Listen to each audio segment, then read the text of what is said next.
함께 봉독한 말씀을 중심으로 세상의 빛 예수라는 제목으로 은혜를 나누도록 하겠습니다.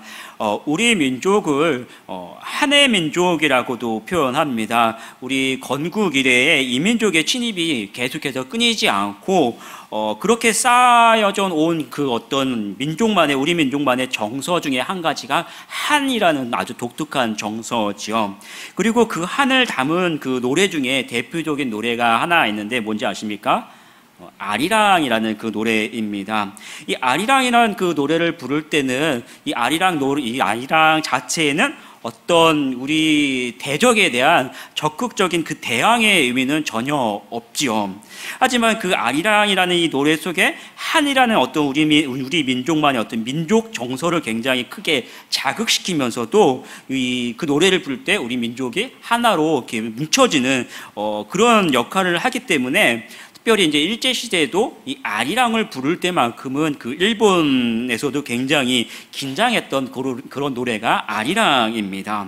근데 오늘 우리가 함께 읽었던 이 요한복음 8장 말씀이죠. 8장. 근데 이 7장에서 8장은 사실 이게 초막절에 예루살렘 성전에서 예수님이 함께 하신 그 하나의 말씀입니다. 이 요한복음 7장에서 8장은 바로 우리 민족의 어떤 한을 품었던 그 아리랑과 같은 그 노래처럼 그런 이 이스라엘 민족들의 정서를 배경으로 하고 있습니다. 이스라엘이 이 로마의 압제의 어떤 서러움을 가지고 있었죠. 그 로마에게 주권을 뺏기고 굉장히 그 서러움을 갖고 있었을 때 그들이 가지고 있었던 그 한 가지 사상, 이것은 이제 다윗의 혈통에서 메시아가 오셔서 지금 상황에서는 로마로부터 자신들을 구원할 것이다라는 그 강한 소망이 있었죠. 그런 그들의 어떤 정서적인 모습과 강한 소망, 그 다음에 지금 이 그런 것을 가지고 있는 사람들이 초막절에 예루살렘 성전에 다 같이 모여서 특별히 이 초막절에 진행되는 두 개의 가장 큰 축제가 있습니다. 이 축제 가운데 그들이 강한 어떤 우리를 구원하실 것이다 라는 그 소망이 굉장히 강하게 드러나는데, 그 축제 중에 한 가지가 뭐냐면 물깃기 축제라는 것입니다. 이미 이전에 이제 우리 목사님들이 요한복음 강의를 하시면서 계속 이제 말씀해 주셨는데, 이 물깃기 축제는 이제 낮에 진행되는 거죠. 낮에 이 사람들이 예루살렘 주변에 이렇게 주변에 그 광야로 나가서 초막을 짓고 있으니까 그 광야에서 특별히 그 실로암에서 예루살렘까지 한 4km 정도가 된다고 해요. 심리. 근데 여기까지 사람들이 광야에서 쭉 줄을 서서 서로 자신이 이 물을 질러서 실로암에서 예루살렘 성전까지 물을 계속해서 전달하고 마지막에는 그 성전에서 제사장들이 그 황금 항아리에 이 물을 붓는 헌수의식이죠. 헌수의식. 그런 의식이 있었습니다. 그런 헌수의식을 진행하는 것이죠. 이게 뭐냐면 그 신명기 20장을 보면은 출애굽 당시에 그 신광야에 갔을 때 물이 없었죠. 물이 없어서 그들이 원망할 때 모세가 반석을 쳐서 그곳에서 물이 이제 솟아나왔던 그 모습을 기억합니다. 그러니까 그 상황을 보면 극한 갈증과 고통과 죽음, 그 속에서 물이라는 거 하나님께서 생명을 주셨다라는 그런 모습을 의미하고, 또 그것이 이제 이사야 12장 3절에 보면 그러므로 너희가 기쁨으로 구원의 우물들에서 물을 기르리로다 라는 어떤 그 구원의 날, 구원의 그 모습을 이야기하고 있는 것이죠.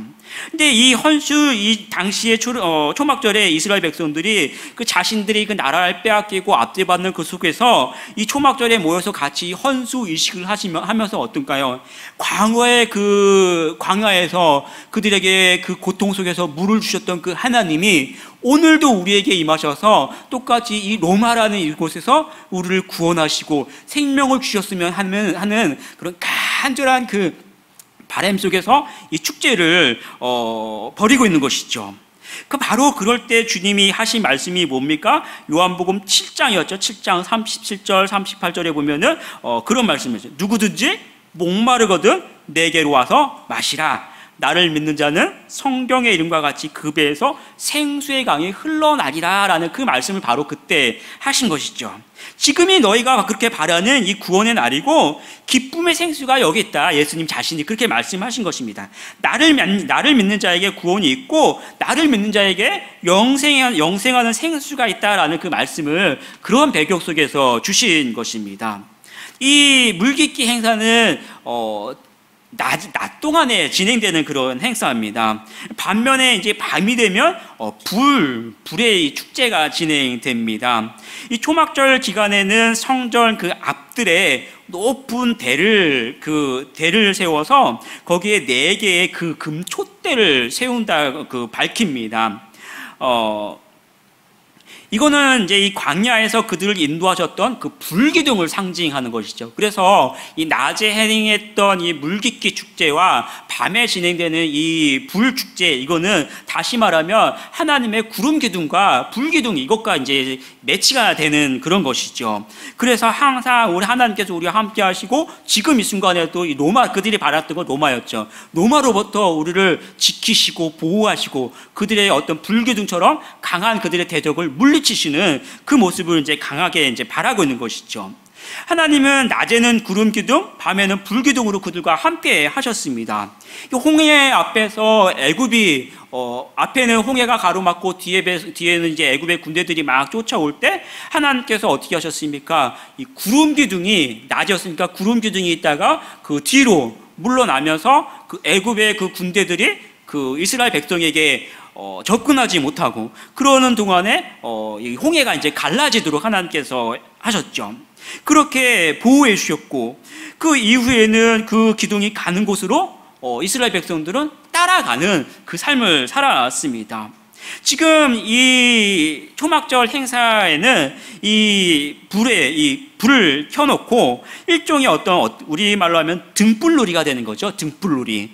그런 이 불을 크게 밝게 펴놓고 일종의 등불 축제를 하면서 과거의 불기둥으로 그렇게 그 애굽의 군대와 수많은 적들을 강하게 대적하시고 자신들을 인도하셨던 그 하나님이 지금은 그들을 그렇게 압제하는 로마로부터 대적해 주시고 물리쳐 주시고 우리를 새로운 그 구원, 그들이 바랬던 구원의 그 모습으로 인도해 주는 그런 어떤 강한 그 소망을 담았던 이 행사가 이 낮에 물깃기 행사와 또 밤에 이 등불 행사가 되는 것이죠. 오늘 말씀해 보면 그런 속에서 주님이 이 성경에 보면 이런 구절을 답니다. 20절을 보면 이 말씀은 이제 앞에 다른 말씀 말고 뒤에 이 말씀은 성전에서 가르칠 때 어디요? 헌금함 앞에서 하셨으나라고 기록합니다. 이 헌금함 앞이라는 것이 성전에 바로 이제 이 여인네들이라고 하는 이 성전 앞들에 4개의 금 불빛이 등잔이 그 금촛대가 세워진 그곳을 이야기하는 것이죠. 바로 그 환하게 타오르는 그 금촛대 앞에서 주님이 서셔서 이제는 예수께서 또 말씀하여 이르실 때 나는 세상의 빛이니 나를 따르는 자는 어둠에 다리지 아니하고 생명의 빛을 얻으리라 라는 이 말씀을 바로 거기서 하셨죠. 축제 동안에는 그들이 앞뒤에서 비롯한 강한 어떤 한과 같은 그런 정서와 또 축제 가운데 있으니까 어떤 하나님이 우리를 구원하실 것이다 라는 어떤 강한 소망, 또 축제의 그 분위기는 어떤 큰 기쁨 속에서 그들이 매료되어 있지만 현실이 어떻습니까? 현실은 이제 시간이 지나면 그 불빛도 점점 희미하게 꺼져가고 사람들도 밤에는 실컷 놀지만 어느 정도 시간이 흘러가면 다 지치고 춤밤도 시들어가고 그러나 현실로 보면 정말 중요한 것은 그들이 그렇게 바랬던 그 압제 그것은 여전히 멈추지 않은 것이 현실이었습니다. 바로 그러할 때 주님이 그 빛 앞에서 저 빛이 아니라 내가 세상의 빛이다. 나를 따르는 자는 생명의 빛을 얻으리라 라고 말씀하셨습니다. 우리가 세상을 살면서 광야처럼 험난하고 또 고통스러운 그런 삶을 살 때가 있지요.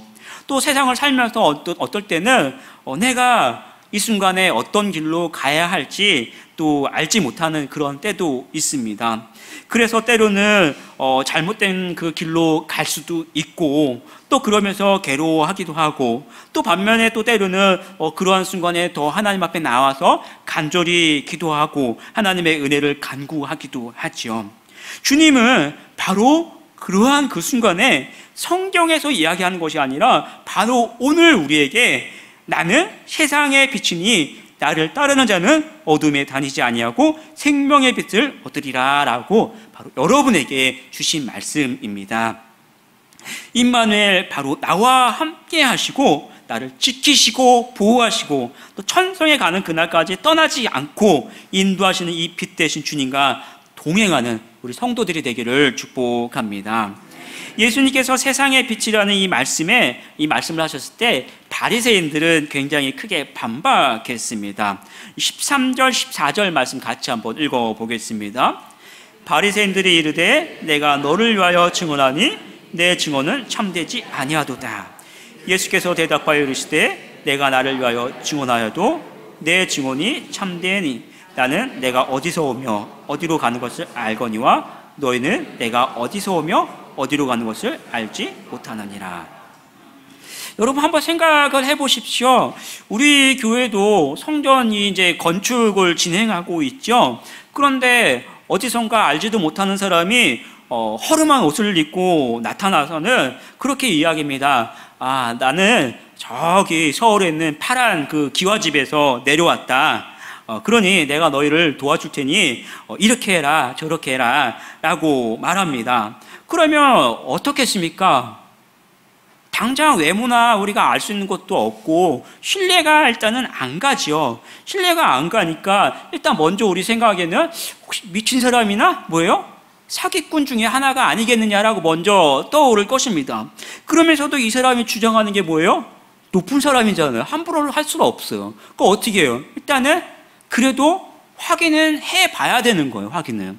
그러니까 그 확인이라는 것이 우리가 뭐 아는 선을 통해서 있느냐 없느냐라고 할 수도 있고, 뭐 어떤 증인을 대라 할 수도 있고, 신분증을 대봐라 할 수도 있고, 뭔가 이런 어떤 증언이나 증거를 그 사람이 확실하지 않으니까 이런 것들을 통해서 그의 그 확실함을 얻어내야 하는 것이죠.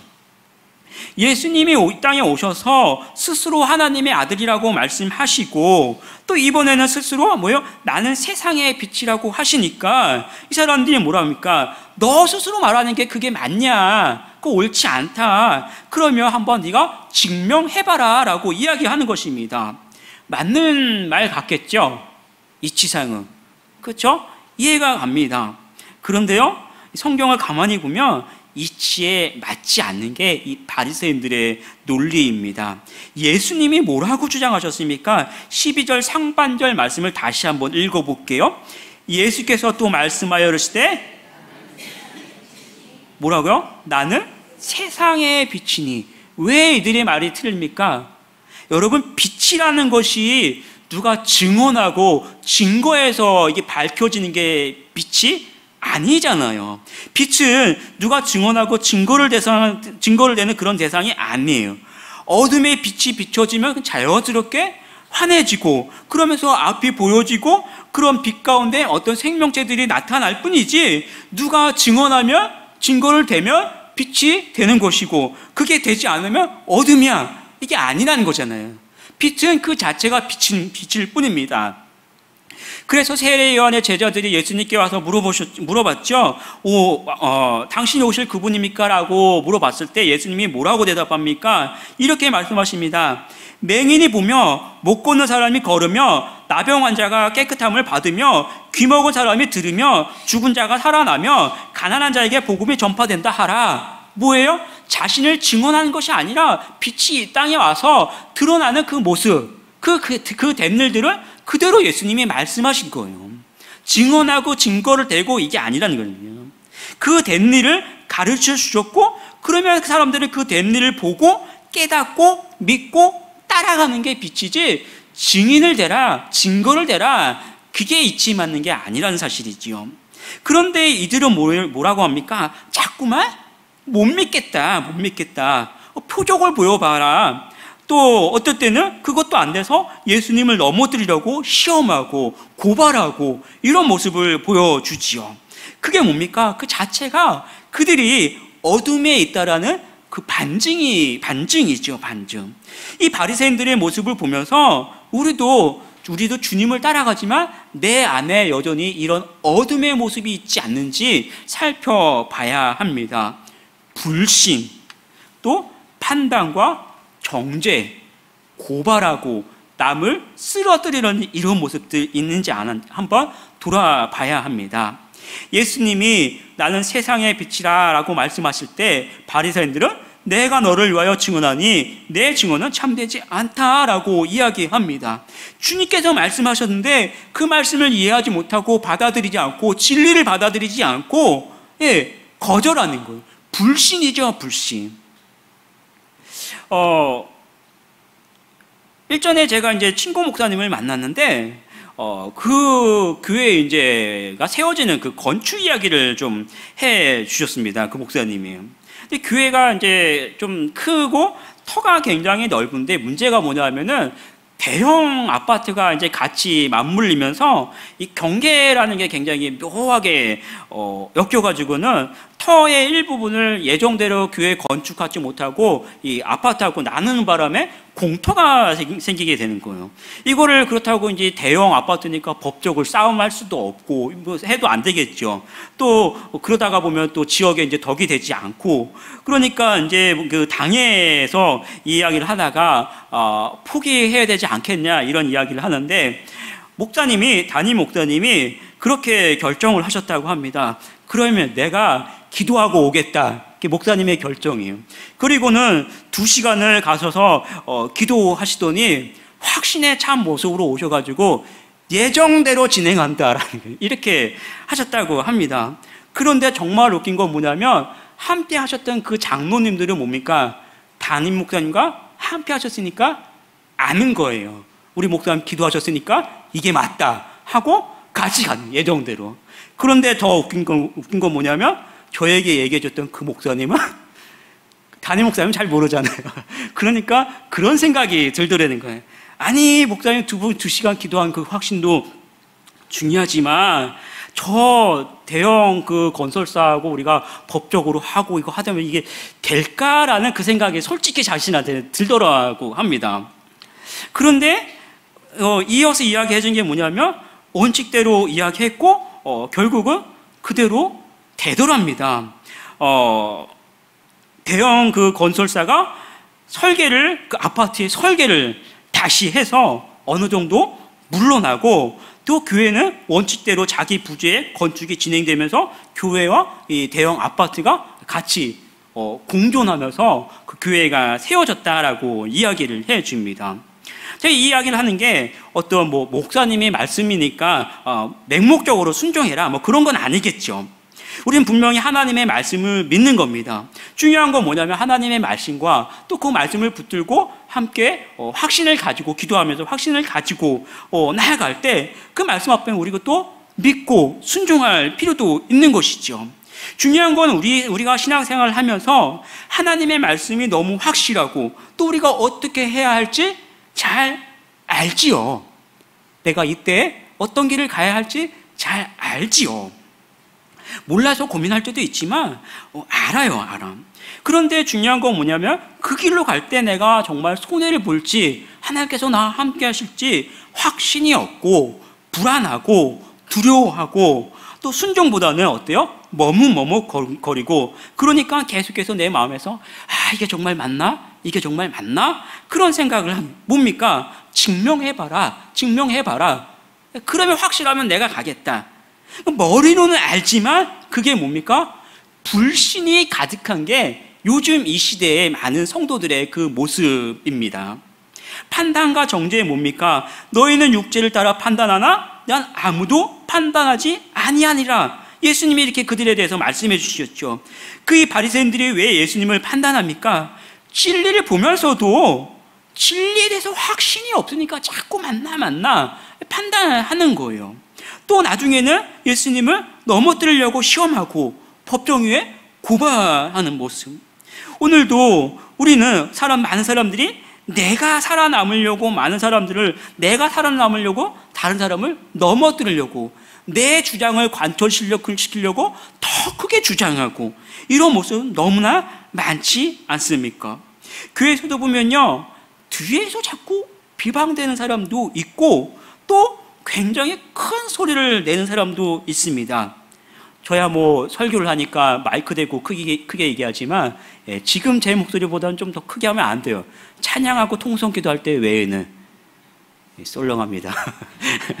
그러니까 서로 이해해주고 들어주고 그런 모습이 우리의 모습이죠. 왜 그런 모습이 나타납니까? 신앙의 확신이 없으니까 그런 속에서 내가 넘어서려고 하는 게 이런 모습들이지요. 불신과 판단과 정죄, 시험과 고발하는 모습이 만약에 여러분에게 있다면 더 간절히 하나님께 매달리십시오. 간구하고 말씀을 사모할 때 하나님은 그 마음을 아시고 더 좋은 것으로 채워주세요. 그 더 좋은 것이 뭡니까? 누가복음 11장에 보면 성령이라고 이야기하십니다. 성령의 충만함. 우리가 아무리 힘들고 약해도 하나님 앞에 나아가 간구하면 하나님께서 성령의 충만함으로 우리를 바꿔주십니다. 믿음과 빛 대신 이 주님의 은혜와 사랑, 그리고 성령의 충만함, 우리 성도들이 되기를 축복합니다. 바리새인들이 예수님의 말씀을 믿지 않고 정죄할 때 예수님은 아무도 정죄하지 않으셨어요. 왜냐하면 예수님은 우리를 정죄하러, 판단하러 이 땅에 오신 것이 아니라 오히려 죄인을 구원하러 이 땅에 오셨기 때문입니다. 15절을 보면 이렇게 이야기합니다. 너희는 육체를 따라 판단하나 나는 아무도 판단하지 아니하노라. 우리가 이제 이 요한복음 8장 이 전문맥, 우리 지난주에 했던 그 말씀이죠. 전문맥을 보면 어떤 사건이 나옵니까? 사람들이 가늠하다가 현장에서 붙잡힌 그 여인을 예수님께 데리고 나옵니다. 뭐 누가 고발해서 증거를 대서 그런 것이 아니라 현장에서 잡히면 뭡니까? 현행범이죠, 현행범. 우리 형사법에도 현행범은 바로 수갑해가지고 갑니다. 더 어떻게 반박할 필요가 없는 거예요. 현행범으로 잡혀왔어요. 율법으로는 그를 돌로 쳐 죽이라고 그렇게 이 사람들은 정죄합니다. 그런데 예수님은 뭐라고 말씀하십니까? 마지막에 그 여인을 데리고 그 여인에게 이렇게 얘기해요. 나도 너를 정죄하지 아니하노니 가서 다시는 죄를 범하지 말라라고 이야기하십니다. 예수님은 율법으로 죽어야 이 여인을 정죄하지 않고 은혜를 베풀어 주세요. 은혜를. 예수님께서 사람들 앞에서 죄 없는 자가 먼저 이 여인에게 돌로 치라라고 말씀하셨을 때 사람들은 결국 다 가버렸어요. 그런데 마지막에 남은 사람 누굽니까? 이 여인은 예수님 곁에 남아 있었죠. 오늘 예수님이 우리에게 뭐라고 말씀하십니까? 나는 세상의 빛이니 나를 따르는 자는 어둠에 다니지 아니하고 생명의 빛을 얻으리라. 이렇게 말씀하십니다. 바로 여러분이 빛 대신 예수님을 만나고 어둠에서 생명의 이 빛을, 그러한 삶을 우리가 살아야 합니다. 제가 요한복음 이 말씀을 시작할 때 1장의 말씀, 1장 1절의 그 말씀을 제가 시작을 했는데 그때 혹시 기억나십니까? 마지막에 빨간색 조그만 그 노트를 들고 나와서는 학생 때 내가 이 숙제로 요한복음을 읽었는데, 한 장씩 읽었는데 이런 것들을 느꼈다라고 이제 이야기해 준 적이 있습니다. 그때 이제 제가 느낀 것 중에 한 가지가 뭐냐면, 저는 모태신앙이에요. 모태신앙. 나면서부터 교회를 다니기 시작했습니다.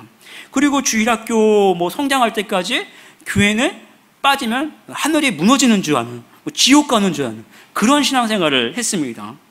그러다가 예수님을 만났고 중학교 때가 되면 하루도 빠짐없이 성경을 거의 하루에 한 10장 정도는 읽었어요. 하루도 빠짐없이 그렇게 읽었습니다. 그리고 저는 중학교 때도 새벽 기도를 나갔습니다. 조금 놀라시죠? 왜냐하면 그게 그렇게 해야 되는지 알았어요.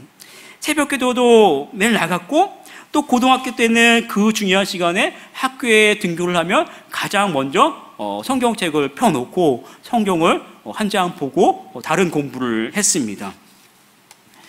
여러분은 이런 저의 모습을 보고 어떻게 생각하시나요? 와, 역시 목사님 참 대단하시다. 어렸을 때부터 경건했군요. 이렇게 생각하십니까? 아마 제가 이렇게 볼 때 한 반 정도는 참 속으로 리얼한 그 표현을 하면 참 재수없다. 그러지 않았을까 생각도 듭니다. 그렇겠죠. 이럴 수도 있고 저럴 수도 있습니다. 저는 그렇게 배웠어요. 그렇게 배웠고 그게 좋았어요. 그리고 저는 그렇게 신앙생활을 해야 되는 줄 알았고 저는 제가 그렇게 봤을 때 그런 저의 모습 참 100점이다 그렇게 생각했습니다. 그런데 제가 그때 그 당시에 이 숙제를 할 때 요한복음을 읽을 때 이 요한복음 말씀을 보면서 주님이 저에게 보여주셨던 한 가지 모습이 있는데 그런 모습은 제가 자랑했던 그 경건의 형태, 매일 성경을 읽고 새벽 기도를 나가고 교회를 한 번도 빠지지 않고 그런 모습이 아니었어요. 저는 그게 정말 자랑스럽고 정말 잘한다라고 생각했는데 주님이 이 요한복음 말씀을 통해서 저에게 보여주셨던 모습은 그게 아니었어요. 오히려 제가 이전에 예수님을 알지 못했대 그때 행했던 추한 저의 모습들, 그 모습들을 보여주셨고 그럴 때 그렇게 어렸을 때 형성됐던 어떤 상처 그리고 그렇게 형성되었던 낮은 자존감이 오늘 내가 어떻게 살고 있는지 그 부족한 그 약한 저의 모습을 주님이 이 요한복음의 말씀을 통해서 보여주셨어요.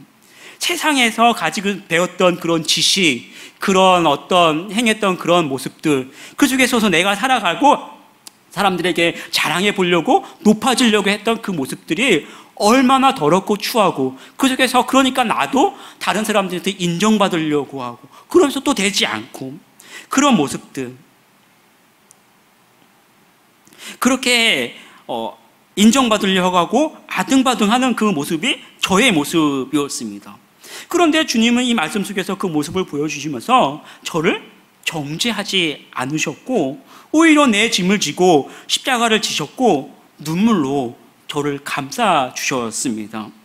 이 요한복음 8장에 가늠하다 현장에서 붙잡혀왔던 죽을 수밖에 없던 그 여인의 모습이 내가 주님을 알지 못했을 때 바로 저의 모습이었고 이 수많은 유대인들이 로마의 압제 속에서 고통받고 괴로워하면서도 주님의 그 구원을 간절히 바랬던 그 모습 그러면서 정작 주님이 오셨을 때 그 빛 대신 주님을 알아보지 못한 그 모습이 바로 저의 모습이었습니다. 이 말씀을 통해서 말씀의 빛이 저를 비춰주셨고 나는 세상의 빛이니 나를 따르는 자는 어둠에 다니지 않는다.